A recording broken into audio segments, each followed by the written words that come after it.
Bienvenidos al canal de YouTube de Ediciones Rodio. Aquí encontrarás vídeos especializados en cada tema. Si te gusta nuestro contenido, no olvides suscribirte, darle a me gusta y comentar tu experiencia. Gracias por elegirnos en tu camino hacia el éxito. Recuerda que todos nuestros temarios también están disponibles en formato digital y papel. Para cualquier duda puedes escribirnos a info@edicionesrodio.com. Cuerpo de Maestros. Infantil. Volumen 1. Tema 3. El desarrollo de la personalidad. El desarrollo afectivo en los niños y niñas de 0 a 6 años. Aportaciones de distintos autores. La conquista de la autonomía. Directrices para una correcta intervención educativa. Introducción. El desarrollo del ser humano es siempre unitario. Es un desarrollo hasta cierto punto integrado. En el análisis del mismo es habitual distinguir diversos ámbitos o ejes conductivos diferentes: el desarrollo cognitivo, el de la personalidad, el de las relaciones sociales. La diferenciación de ámbitos posee interés analítico. Pero estos procesos, en la realidad del individuo, se encuentran relacionados los unos con los otros. Para Vizquerra y García, 2018, uno de los objetivos primordiales de la educación es formar personas en su integridad. Por lo tanto, hay que atender al desarrollo emocional, social y moral, además del cognitivo. En esta línea, Ley Orgánica 2/2006, de 3 de mayo de Educación, LOE, modificada por Ley Orgánica 3/2020, de 29 de diciembre, LOMLOE, establece que la finalidad de la educación infantil es la de contribuir, entre otros, al desarrollo afectivo social del alumnado, así como la educación en valores cívicos para la convivencia. Art. 12,3 del OE, modificado por Art. Único 7, LOMLOE. Las distintas competencias se reflejan en esta finalidad, si bien el desarrollo afectivo, emocional está muy relacionado con el concepto de competencia personal, social y de aprender a aprender que se recoge en el Real Decreto 95/2022, de 1 de febrero, por el que se establece la ordenación y las enseñanzas mínimas de la educación infantil. En los contenidos de este tema abordaremos, sin perder de vista, el desarrollo integral de la persona, el desarrollo de la personalidad, afectivo y emocional de niños y niñas. Analizaremos sus características, componentes, evolución. Finalmente expondremos directrices para intervenir, teniendo en cuenta las investigaciones en neurociencia. 1. Desarrollo de la personalidad. Pocas nociones resultan tan polémicas como la de la personalidad. Se utiliza en ocasiones para referirse al conjunto de los rasgos psicológicos de una persona, mientras que en otras, su uso se vincula exclusivamente a los aspectos relacionados con la vida emocional y afectiva. Cualquiera de estas acepciones es legítima. Palacios, 2004. Nosotros, teniendo en cuenta el desarrollo del tema, y cómo a lo largo del programa se trabajan los aspectos evolutivos de muchos rasgos psicológicos, nos centraremos en la vida emocional, afectiva, pero igualmente haremos referencia al marco de las relaciones interpersonales, pues es en este marco donde se desarrollan las emociones y los sentimientos. El tema de la personalidad es el que ofrece mayores discrepancias teóricas en el campo de la psicología, y ello como consecuencia de las diversas definiciones dadas sobre el concepto, en función de las distintas posturas de enfoque doctrinal y de las variadas fundamentaciones explicativas que se han argumentado. Si tratásemos de encontrar una definición desprovista de inclinaciones o contaminaciones doctrinales, tendríamos ya dificultades. La palabra procede, como es sabido, del vocablo latino persona, con el que se designaba la máscara utilizada por los actores dramáticos, y luego, por extensión, a lo que con dicha máscara se aludía al personaje, como diríamos hoy. 1,1. Características. Por otra parte, prescindiendo hasta donde nos es posible de los tintes teórico-doctrinales, lo cierto es que existen características de la personalidad que podríamos sintetizar así. La individualidad o globalidad. Aun estando configurada por diversos componentes y de distinta naturaleza psicológica, inteligencia, afectividad, etc., la personalidad es un todo. un todo que se cualifica y determina en cada individuo cuantitativa y cualitativamente, ya que dichos componentes varían en ambas dimensiones de un sujeto a otro. La estructuración. Los distintos elementos de la personalidad no constituyen un cuadro desorganizado y caótico, sino con mutua ordenación y recíproca influencia, tanto en lo que pudiéramos denominar estructuración interna, como en la intervención individuo-ambiente. La continuidad o constancia. No cabe duda de que en el desarrollo ontogenético del individuo, éste experimenta notorios cambios a lo largo del mismo, niñez, adolescencia, edad adulta, senectud, y que al propio tiempo su comportamiento sufre apreciables modificaciones. Sin embargo, pese a ello el individuo sigue siendo el mismo. Hay en él unos parámetros fundamentales de identificación personal y perdurabilidad. La dinamicidad. La nota de continuidad, de perdurabilidad, no significa inamovilidad, es decir, un concepto estático de la personalidad, sino que ésta posee una extraordinaria riqueza de actividad psicológica. Las motivaciones, los cambios afectivos, etc., constituyen una auténtica perspectiva dinámica de la personalidad. 1,2. Aproximación al estudio de la personalidad. Posturas teóricas. Hechas estas consideraciones previas y generales, procede entrar en el análisis de las diversas posturas teóricas adoptadas frente a la personalidad. Aunque, como hemos dicho, son muy variadas, cabría esquematizarlas en 4 grandes bloques. 1. Posturas aditivas. Denominación con la que aludimos a aquellas tesis que consideran la personalidad como una suma de patrones de conducta potenciales o actuales, del organismo y del medio entorno. 2. Posturas integrativas. Dentro de esta línea, podríamos citar las tesis de Allport o de Murray, que se orientan hacia una descripción analítica de rasgos de la personalidad como parámetros orientadores y de predicción del comportamiento. 3. Posturas jerárquicas. Como su nombre indica, parten de considerar la personalidad como un elemento estructurado en diversas capas o estratos jerárquicamente relacionados. Entre sus más conocidos representantes están Lers, Leontier y Cattell. 4. Posturas de ajuste al medio. Consideran que el papel más destacable de la personalidad es el de su interacción con el entorno, Mischel, en las mutuas influencias persona-medio y medio-persona. 1,3. Dimensiones de la personalidad infantil.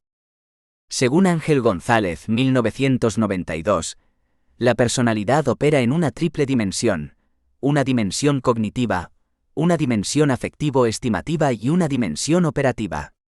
Cada una de estas dimensiones tiene que ver con un componente diferente, el autoconcepto, la autoestima y el autocontrol respectivamente.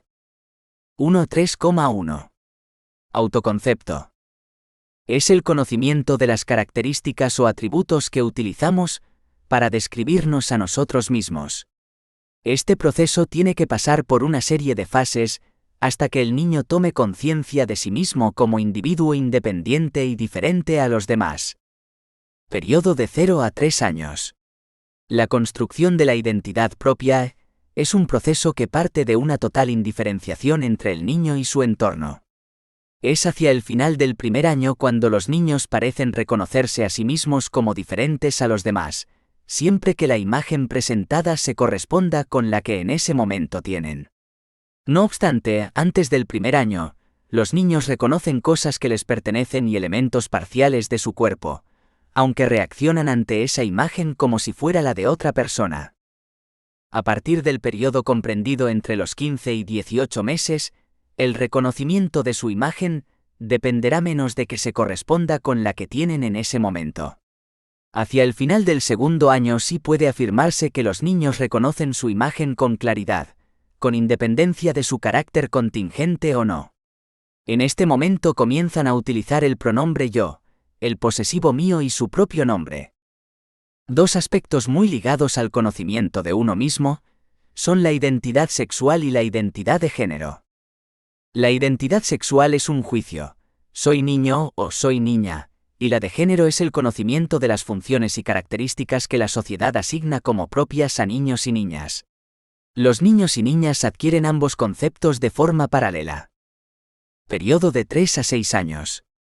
Como hemos visto, durante los primeros años niños y niñas construyen su identidad existencial, es decir, la conciencia de la existencia de sí mismos como sujetos independientes de los otros.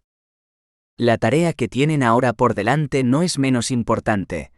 Deben enriquecer esta primera imagen de sí mismos con características y atributos que sirvan para definirse a uno mismo como persona con entidad y características propias, diferenciada de los demás. Siguiendo a Rosenberg, podemos describir el contenido del autoconcepto que tienen con las siguientes características. 1. Tendencia a describirse en base a atributos personales externos. Soy un niño que juega al balón. 2. Tendencia a describirse en términos globales como por ejemplo buena en la escuela, sin más especificaciones. 3. Tendencia a concebir las relaciones sociales como simples conexiones entre personas. 4. Tendencia a elaborar el autoconcepto sobre evidencias externas y arbitrarias. Así, por ejemplo, una niña puede decirnos que es mala porque un día rompió un jarrón. 1.3.2.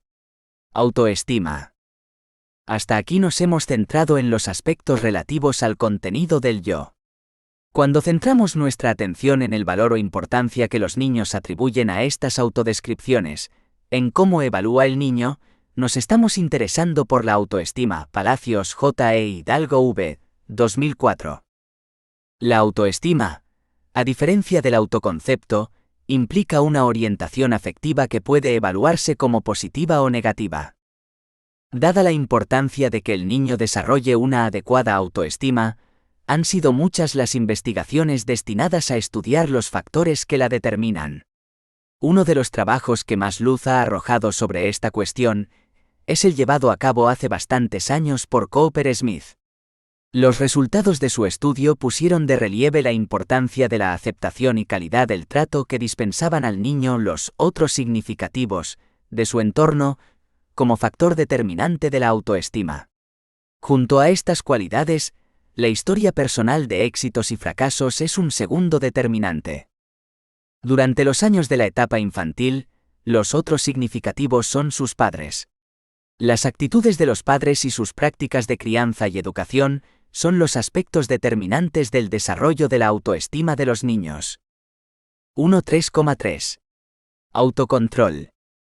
Supone fijarse unos objetivos y ser capaz de mantenerlos. Cuando el objetivo y la motivación coinciden, el gasto de energía por parte del yo o la fuerza de voluntad no tienen por qué ser grandes. Cuando aparecen conflictos motivacionales, es donde la capacidad para autocontrolar la propia conducta se pone de manifiesto. El niño pequeño se dejará llevar por el estímulo más fuerte, olvidando la meta un poco más lejana. En cambio, el niño de 5 a 6 años puede ya resistirse a la tentación, desplegar estrategias para ello y continuar empleando sus esfuerzos para conseguir la meta más lejana pero que considera más importante. 2. Desarrollo afectivo de los niños de 0 a 6 años.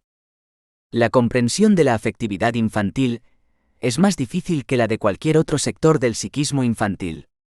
Hay una especificidad en sus modos de sentir que es preciso respetar y tratar de descubrir o, al menos, no encubrir o desdibujar con nuestra sensibilidad adulta. 2.1. Concepto y elementos. Podemos definir la afectividad infantil como el conjunto de emociones y sentimientos conformadores de una dimensión humana que influye poderosamente en el resto de las capacidades y funciones del ser humano. ¿Los sentimientos se aprenden? El ser humano, desde su nacimiento y a lo largo de su vida, es capaz de expresar un gran número de sentimientos. Cada interacción con el mundo exterior proporciona una respuesta emocional en los seres humanos, pero no todos los niños y niñas reaccionan de igual manera. La respuesta y su intensidad emocional depende de un aspecto esencial de las personas, el temperamento. Sin embargo, esas reacciones de los niños hacia el mundo exterior en función del temperamento no son permanentes, pueden ser modificadas. Las reacciones que tengamos a las llamadas de atención de los niños, los ánimos que les demos, las riñas, etc., contribuyen a modelar su respuesta emocional. Hemos hablado de sentimientos y emociones, pero ¿conocemos realmente la diferencia entre unos y otras? 1. Sentimientos. Son estados afectivos más estables y complejos que las emociones. Su desarrollo es más tardío, ya que tiene un carácter representativo. Van asociados a recuerdos, ideas. 2. Emociones.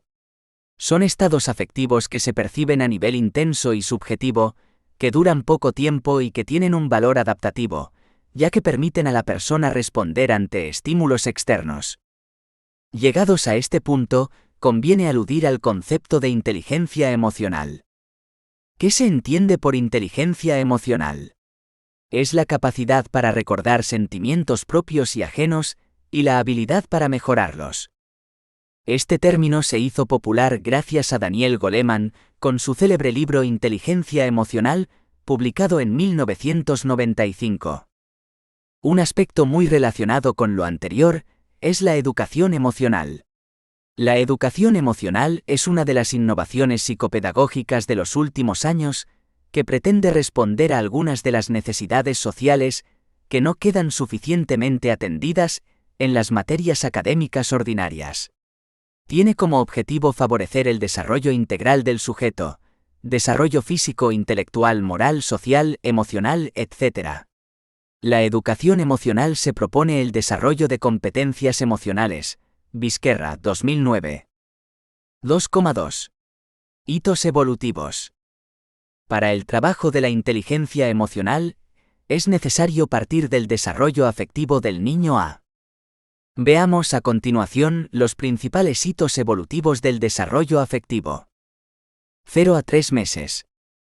Desde el nacimiento los niños y niñas sonríen y muestran expresiones faciales de interés, asco y malestar ante los estímulos. 3 a 6 meses. Aparecen las expresiones de alegría, cólera, sorpresa y tristeza. La expresión de miedo comienza a observarse alrededor del 5º mes. 6 a 12 meses. Son capaces de interpretar adecuadamente las expresiones de los otros, capacidad claramente evidente a los 8 meses, cuando buscan y utilizan la información de la expresión emocional de la figura de apego como referencia social, para valorar objetos, personas, situaciones y su propia conducta. Se altera y llora cuando se va la madre o ante personas extrañas, y abraza y besa al adulto y a otro niño. 1 a 2 años. Acepta la ausencia de los padres, aunque puede protestar momentáneamente. En torno a los 18 meses, cuando se reconocen a sí mismos por primera vez, emergen emociones y sentimientos más complejos: vergüenza, pudor, orgullo, etc. 2 a 3 años. Muestra afecto hacia niños más pequeños y animales domésticos. A esta edad van desarrollándose diferentes emociones como rabia, enfado, miedo, tristeza, afecto. 3 a 4 años. Cierta autonomía en aspectos de la vida diaria. Fuerte deseo de agradar e interés por adaptarse al mundo. Proyecta sus emociones sobre los demás. 4 a 5 años. Las relaciones afectivas se diferencian y se matizan. Inestabilidad. Activo, ruidoso de día. Sueños placenteros de noche. Disfruta con la compañía de los iguales, pero aún no controla sus impulsos, lo que puede ocasionar conflictos. A veces se hace el tímido. Intenta llamar la atención de las personas de su entorno. 5 a 6 años. Juego más independiente. Posee ya cierto dominio sobre el entorno. Más tranquilo, autónomo y confiado de día. Le gusta sentirse útil y ayudar. Se empieza a enfrentar a los miedos. Desarrolla la empatía y, por tanto, tiene capacidad para consolar a un compañero. 2,3. Vínculos afectivos. No queremos terminar este apartado sin hacer referencia a un aspecto relevante del desarrollo afectivo: los vínculos. Analicemos los principales vínculos. El apego. La teoría del apego tiene su origen en la figura histórica de John Bowlby, quien rechazó los planteamientos teóricos dominantes hasta el momento, conductismo y psicoanálisis, en la concepción de la afectividad, y formuló una teoría de la vinculación revolucionaria para la época al considerar la vinculación afectiva como una necesidad. López, 2009, define el apego como el vínculo afectivo por excelencia. Lo establecen los niños y niñas durante el primer año de vida con las personas que los cuidan, con uno o varios cuidadores y, salvo situaciones muy extremas, mantienen este vínculo toda la vida con esas personas. Incluso cuando esas personas a las que se vinculan mueren, éstas pueden seguir siendo figuras afectivas muy importantes en su vida. Otros vínculos afectivos. A partir del segundo año de vida se producen cambios profundos en las relaciones del niño y su entorno. En el entorno social, los adultos empiezan a considerar al niño como sujeto que puede empezar a regular su conducta y cumplir determinadas normas. Las relaciones con los adultos y más concretamente con los padres, además de ser afectuosas, pueden ser conflictivas. En esta edad los niños toman conciencia de que los padres comparten ciertas formas de intimidad, duermen en la misma cama, etc., en las que ellos no participan. Eso provoca deseos de participar y resistencia a abandonarlos. Con el nacimiento de un nuevo hermano, probablemente es inevitable que aparezcan celos, los cuales han de ser considerados como protesta ante los cambios producidos en el sistema familiar y como alarma ante el miedo a perder la disponibilidad y dedicación de los padres. En condiciones normales, los niños tienen sentimientos de ambivalencia ante su nuevo hermano, y el propio comportamiento de los padres puede hacerles comprender que la nueva situación no significa que vayan a vender su apego. López, F. 2009. Fuera del marco familiar, la figura de los iguales tiene un papel cuya importancia crece con el tiempo. Las relaciones con los iguales estarán muy marcadas por el tipo de relaciones que el niño previamente haya establecido con los adultos. Así, por ejemplo, si los padres muestran respeto por las ideas de sus hijos, les alientan a tomar decisiones y les confieren mayor autonomía, los niños dispondrán de precedentes extraordinariamente útiles para el establecimiento de relaciones constructivas y positivas con los compañeros. 3. Aportaciones de distintos autores. Diferentes autores han estudiado el desarrollo de la personalidad, entre los que destacamos Sigmund Freud, Henry Wallon, Erik Erikson, Carl Rogers, Albert Bandura y Walter Mischel. 3,1. Sigmund Freud. Según Freud, la sexualidad es un presupuesto básico de vida donde hay que buscar el determinante de la personalidad, entendiéndose la sexualidad como energía vital, conexionada con la afectividad. Establece etapas psicosexuales en función de la zona donde el niño es más sensible a la estimulación, provocándole sensaciones libidinales agradables. Etapa oral, anal, fálica, de latencia y genital. Nos centraremos en las etapas que corresponden al niño de educación infantil. Etapa oral, primer año de la vida del niño. La localización de la libido se centra en las actividades orales, siendo la succión, chupar todo, la fuente de placer. A través de la succión, el niño va interpretando partes del mundo exterior, como una forma de conocimiento de lo que le rodea. Etapa anal, de los 18 meses a los 3 años. La localización de la libido se centra en las actividades anales, expulsión-retención. Un hecho importante es que esta etapa está asociada a la educación del control de esfínteres, en las que son muy importantes las actitudes educativas por parte de los padres. Etapa fálica, de los 4 a los 6 años. La localización de la libido se centra en los órganos genitales. Es el momento en que todos los niños sienten interés por sus órganos genitales y los tocan, miran y exhiben con frecuencia. Se descubren las diferencias sexuales y aparecen la angustia de castración en el niño y la envidia de pene en la niña, causadas por la aparición de un fuerte conflicto afectivo, el complejo de Edipo, que consiste en el amor sexual hacia el progenitor de distinto sexo y el sentimiento de rivalidad hacia el progenitor del mismo sexo. 3,2. Erik Erikson. Este autor identifica cada etapa del desarrollo emotivo por la clase de crisis psicosocial que puede producirse, y que, si se maneja con habilidad, capacita al individuo para superar adecuadamente esa crisis y afrontar los problemas que encontrará en la etapa siguiente de su desarrollo. Cada crisis se describe de acuerdo con las consecuencias favorables y desfavorables que se producirán al solucionar los problemas que se presentan. Las fases de desarrollo que corresponden a la etapa infantil son: infancia, crisis psicosocial, confianza frente a desconfianza, relaciones con la persona materna, experiencias, decisiones y elecciones, obtener, dar respuesta, primera niñez, crisis psicosocial, autonomía frente a vergüenza, duda, relaciones con la persona paterna, experiencia, decisiones y elecciones, retener, dejar ir. En este estadio y en el siguiente, se va formando la identidad de género. Edad del juego. Crisis, iniciativa frente a sentimiento de culpabilidad. Relaciones con padres y hermanos. Experiencias, decisiones y elecciones, hacer, parecerse, hacer como otro, hacer como, jugar.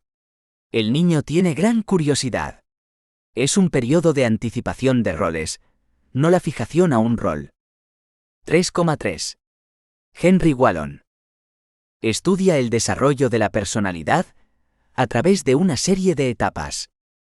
Etapa o periodo impulsivo y emocional.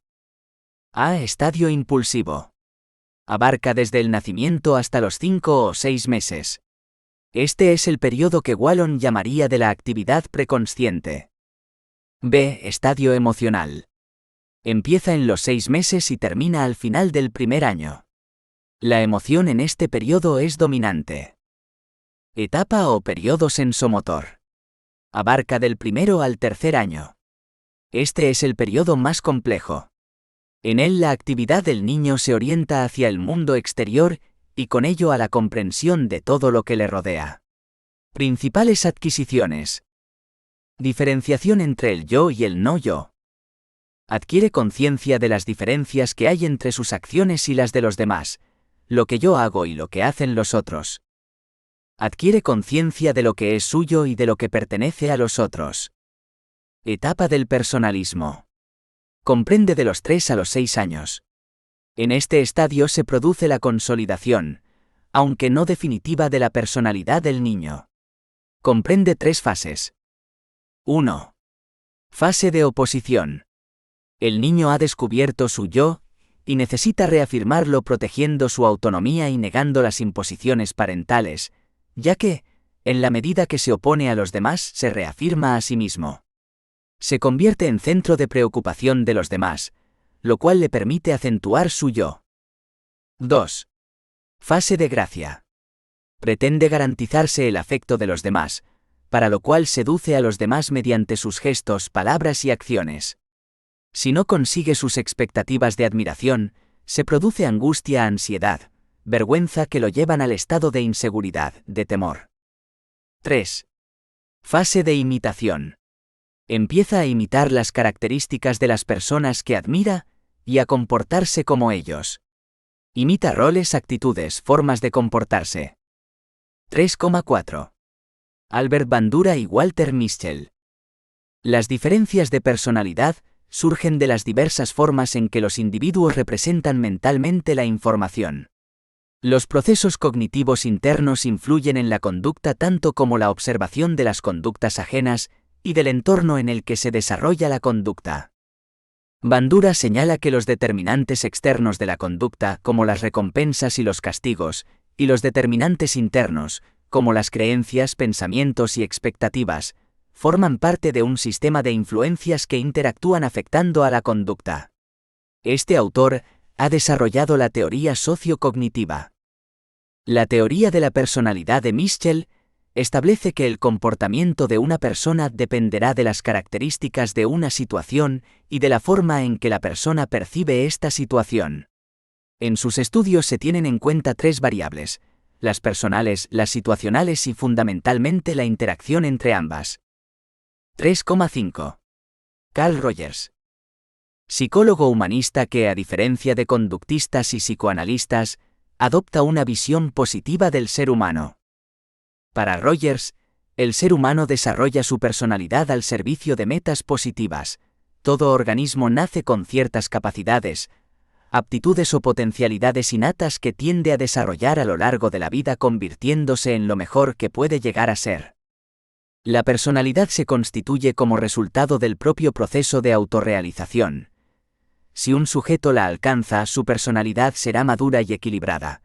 En caso contrario, nos hallaremos ante personalidades insatisfechas y por tanto desequilibradas. Los conflictos de los individuos son fruto de la presión social. En determinadas ocasiones, el deseo de autorrealización del individuo choca con los intereses de las personas que le rodean y las instancias socializadoras, familia, escuela, presionarán para que el sujeto abandone sus deseos. Si abandona su vocación, sentirá frustración y entrará en conflicto. En el caso contrario, se sentirá realizado. Este autor se considera uno de los precursores de la psicología positiva, definida como el estudio de los aspectos más positivos del ser humano. Herbas, 2009. 4. La conquista de la autonomía. La adquisición gradual de la autonomía supone avanzar en la capacidad del niño y la niña para valerse por sí mismo, ante la acción, el pensamiento y los sentimientos. Está estrechamente vinculada con procesos que se inician desde temprana edad y que se manifiestan tanto en la capacidad de explorar, aventurarse y actuar, como en el ejercicio de opinar, proponer, contribuir, escoger, decidir, organizarse y autorregularse, conviviendo con otros en valores socialmente compartidos. Se debe promover la autonomía física, emocional e intelectual.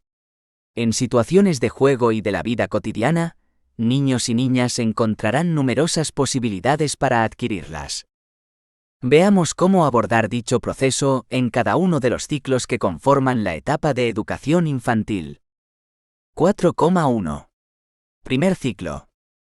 Desde los primeros días de vida, los recién nacidos no se limitan a recibir pasivamente las atenciones materiales y afectivas que les proporcionan los adultos, sino que responden activamente y son capaces de provocar con su acción la intervención de las personas que viven con ellos. La persona adulta procurará que estos intercambios tomen forma de diálogo, apoyando en el niño y la niña intencionalidades propias, dotando de significado sus actuaciones y las de los demás, y ofreciendo la seguridad y ayuda que les facilite el camino hacia la autonomía personal, a través de la participación y colaboración en las tareas de la vida cotidiana, de acuerdo a sus posibilidades. La alimentación se entiende como algo vital para las personas. Consecuentemente, trabajará la aceptación de los niños y niñas de una alimentación rica, variada y saludable, la utilización progresivamente de forma correcta del vaso, el plato, la cuchara, el tenedor, el babero, así como el mantenimiento de una postura adecuada en las comidas. Para ello, la organización de los momentos de alimentación necesita de ambientes tranquilos, seguros, afectivos. El control de los esfínteres constituye un proceso complejo que confiere al niño una especial autonomía. Será condición para que las personas adultas inicien este proceso, que los niños y niñas sean capaces de identificar sus necesidades fisiológicas y la disposición favorable hacia el inicio del proceso. Es aconsejable que la escuela infantil y la familia compartan las mismas intenciones y cuidados durante esta fase. También cobra especial relevancia en la escuela infantil el desarrollo de actitudes de tranquilidad en situaciones de enfermedad y pequeños accidentes, así como la aceptación de las medidas oportunas para superar la enfermedad. Descanso, dietas, tomar medicinas, ponerse el termómetro. Ser autónomo implica también el progresivo reconocimiento de situaciones peligrosas y de objetos y materiales que pueden producir daño. Especial atención se prestará en el primer ciclo a las medidas de prevención de los accidentes más frecuentes en estas edades: caídas, quemaduras, asfixia por cuerpos extraños, etc. Respecto a la autonomía en pensamiento y la acción, es esencial ofrecer a los niños pequeños problemas prácticos, proporcionándoles los recursos y apoyos necesarios para perseverar en la búsqueda, actuar sobre los objetos buscando efectos interesantes en ellos, para descubrir nuevos medios para resolver problemas prácticos vinculados a la exploración y experimentación. 4,2. Segundo ciclo.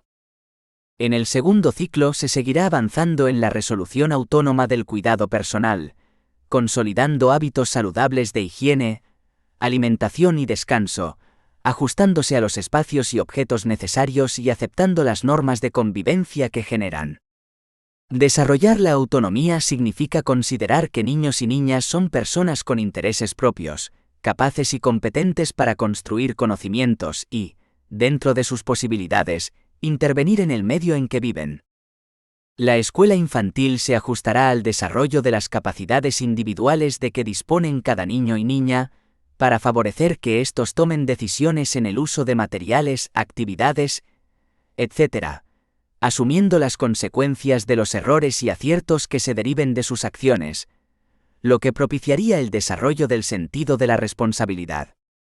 La participación en la elaboración de las normas que organizan la vida y las relaciones en el grupo contribuirá al respeto y al avance en el tratamiento de conflictos a través del diálogo respetando a sus semejantes y personas adultas. Es importante promover actividades que favorezcan la colaboración. Es necesario señalar para ambos ciclos lo significativo del juego. Jugar es una de las actividades fundamentales para el desarrollo de la autonomía personal. En el juego los niños aprenden destrezas relacionadas con su autonomía física, expresan sus sentimientos y emociones, desarrollan capacidades como la atención, la imitación, la memoria, la imaginación. Como he manifestado y como declara Fernández Gutiérrez, 1992, la conquista de la autonomía en este periodo está estrechamente relacionada con la adquisición de los primeros hábitos. Estos permiten a los niños fijar secuencias y formas de actuar que les otorgarán gran seguridad y aumentarán la confianza en sí mismos. Una vez planteado el hábito que queremos iniciar, es necesario 1. Realizarlo con regularidad. 2. Que produzca goce o deleite. Hacerlos conscientes de la satisfacción que produce el estar relajados. 3. Comprensión por parte de la persona que inicia el hábito y el ejecutante, imprescindible para crear un ambiente óptimo. 4. Asociarlos a situaciones preorganizadas. Sentarnos para comer, música para relajarnos, palabras o canciones que estimulen o recuerden la ejecución del hábito. 5. Buen ejemplo, ya que los adultos son modelos a imitar. El papel del adulto es significativo en el desarrollo de la autonomía del niño y la niña. En este sentido, Brunner 1983 describe la relación adulto-niño como procuradora de autonomía, una mirada adulta que sienta respeto por las características y los tiempos propios de cada niño y los valore, así como una curiosidad constante por descubrir sus posibilidades y los modos de ayudarle a construir conocimientos que sean válidos para la sociedad a la que pertenece. Las siguientes actitudes y prácticas de los padres favorecen la autonomía. Siguiendo a Maccoby, podemos definirlas de la siguiente manera. Son padres cariñosos que aceptan a su hijo por completo y le demuestran frecuentemente su afecto. Son padres firmes en el sentido de que establecen reglas que razonan y mantienen de forma consistente, aunque con flexibilidad. Son padres que utilizan tipos de disciplina no coercitivos. Suelen ser padres democráticos, en el sentido de que estimulan al niño a que exprese sus opiniones, que con frecuencia son aceptadas y tenidas en cuenta. 5. Directrices para una correcta intervención. Los estudios en neurociencia le otorgan una gran importancia al desarrollo afectivo y emocional del sujeto. El cerebro es una estructura flexible, moldeable, donde las experiencias positivas o negativas producen una modificación importante y permanente de la estructura y la función cerebral. Procesos como la reorganización dendrítica, la neurogénesis en adultos o los cambios estacionales en la sinapsis nos muestran una imagen del cerebro flexible y plástica. Las técnicas de neuroimagen nos permiten ver el sistema nervioso en funcionamiento. Esto posibilita valorar nuevas estrategias formativas. Los niños necesitan vivir experiencias de aprendizaje positivas. Los cerebros de los pequeños necesitan relaciones estables, cariñosas e interactivas con el adulto. En ambientes tóxicos hay que intervenir cuanto antes, identificar la causa del estrés y proteger al niño de sus consecuencias. Los datos de la investigación en neurociencia deben ayudarnos a diseñar mejores métodos de enseñanza, nuevas estrategias educativas. Alonso, 2018. Así pues, nuestra intervención debe caracterizarse por la aceptación. Cuando algunos de los pensamientos o comportamientos de un niño son aprobados y otros rechazados, en especial por personas significativas para él, se dice que ha experimentado una aceptación condicional. No todo acto del niño puede ser aceptable, pero a pesar de las prohibiciones y restricciones en sus actividades, el niño necesita estar seguro de que se le acepta y considera como una persona. ¿La confianza? Otra característica de un ambiente que fomenta el crecimiento y la maduración infantil es la confianza. En la medida en que el niño pasa a ser una persona que se desenvuelve mejor, aprende a confiar más en sí mismo. Los niños que reciben confianza se percibirán a sí mismos más seguros. Ayudarle a que desarrolle su capacidad de empatía. Desarrollar la capacidad de empatía significa, de alguna manera, aprender a descentrarse, a salir de sí mismo, a hacerse con los puntos de vista de otros, pues en la medida que asuma esto conseguirá reconocer los sentimientos que hay en los otros. Para aumentar la empatía y el espíritu de ayuda, pueden seguirse los siguientes criterios.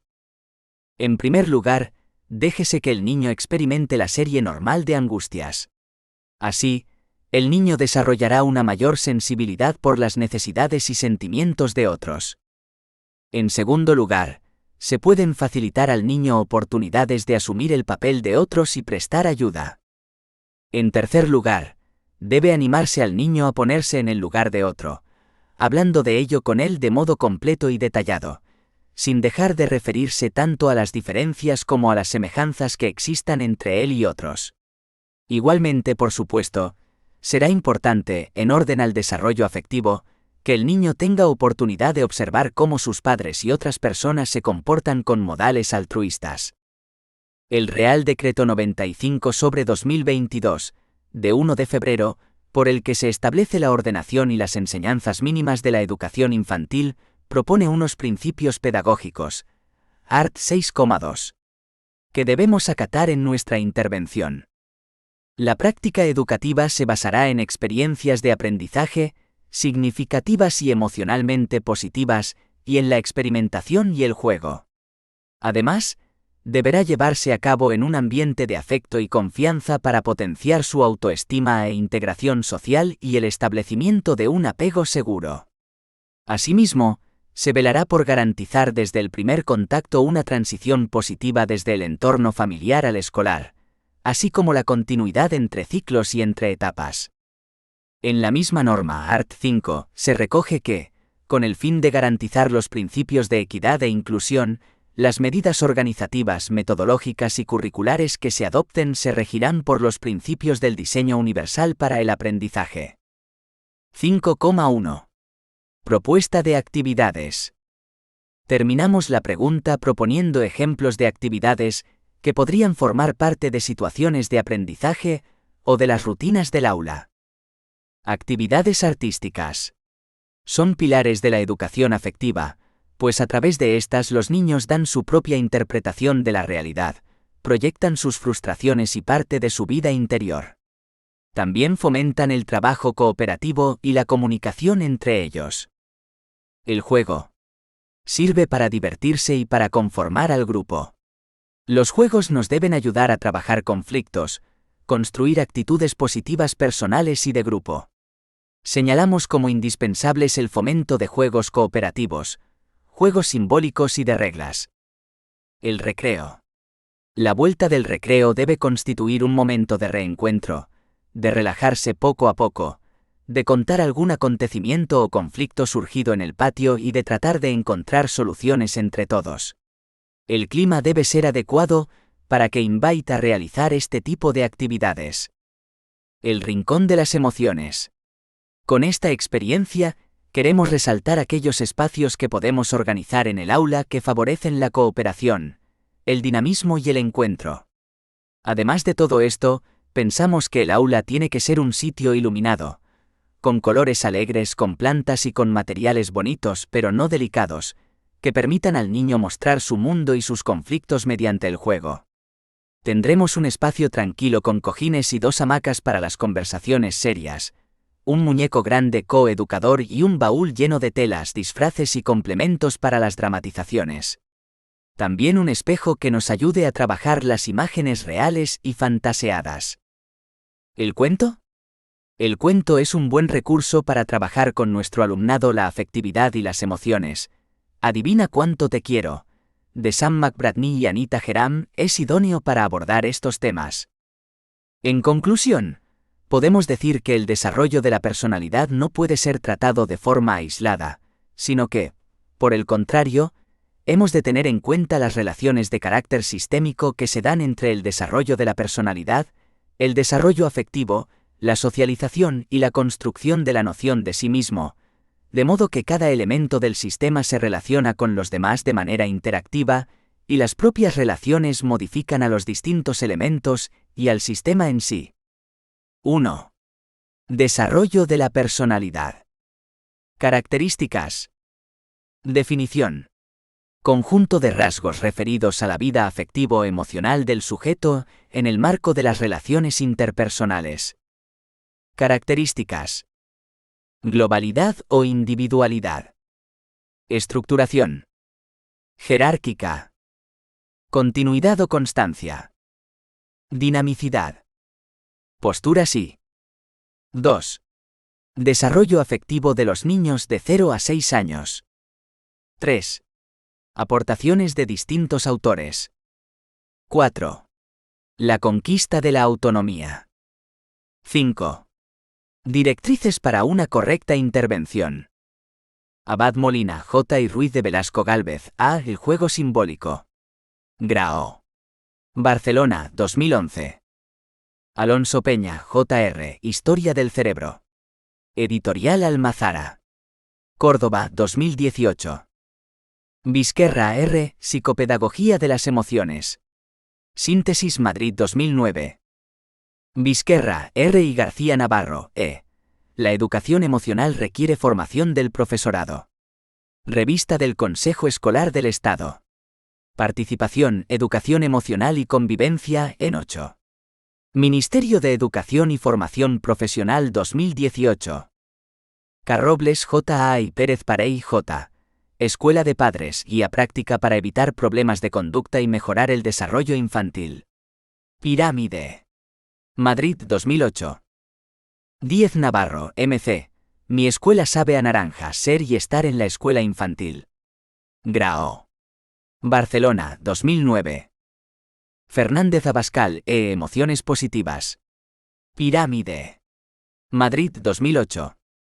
Gallego Ortega, J.L. y Fernández de Haro, E. Enciclopedia de Educación Infantil. Volúmenes I y II. Aljibe. Granada, 2003. Gervilla Castillo, A. Didáctica básica de la educación infantil, conocer y comprender a los más pequeños. Narcea. Madrid 2006. Herbas G. Psicología positiva, una introducción. Revista Interuniversitaria de Formación del Profesorado, en 66. Dialnet. Universidad de La Rioja, 2009. Herbas G. El bienestar de las personas. 2009. Lebrero Baena, M. Paz, especialización del profesorado en educación infantil 0 a 6 años. UNED. Madrid 2009. Yeisa Arribas T. La educación infantil 0 a 6 años. Paido Tribo. Barcelona 2005. Martín Bravo C. y Navarro Guzmán J.I. Psicología evolutiva en educación infantil y primaria. Pirámide. Madrid 2015. Moreno M. y Cubero R. Relaciones sociales, familia, escuela, compañeros. Años preescolares, en Desarrollo psicológico y educación y psicología evolutiva. Alianza. Madrid 2004. Muñoz Tinoco, V. Manual de Psicología del Desarrollo aplicada a la educación. Pirámide. Madrid 2011. Palacios J. Marchesi, A. y Col. C. Desarrollo psicológico y educación y psicología evolutiva. Alianza. Madrid 2014. Soto M. Educa Bonito. Educación positiva para crecer desde el cariño y el respeto mutuo. Editorial Vergara Barcelona 2020. Vázquez C. Castilla C. y Herbas G. Reacciones frente al trauma, vulnerabilidad, resistencia y crecimiento. 2008. Vázquez C. Yerbas G. Kors, La ciencia del bienestar. Fundamentos de una psicología positiva. Alianza. Madrid 2009. Legislación. Ley Orgánica 2/2006 de 3 de mayo de Educación, BOE-N 106 de 4 de mayo de 2006. Ley Orgánica 3/2020 de 29 de diciembre por la que se modifica la Ley Orgánica 2/2006 de 3 de mayo de Educación, BOE-N 340 de 30 de diciembre de 2020. Real Decreto 95/2022, de 1 de febrero por el que se establece la ordenación y las enseñanzas mínimas de la educación infantil, BOE-N 28 de 2 de febrero de 2022.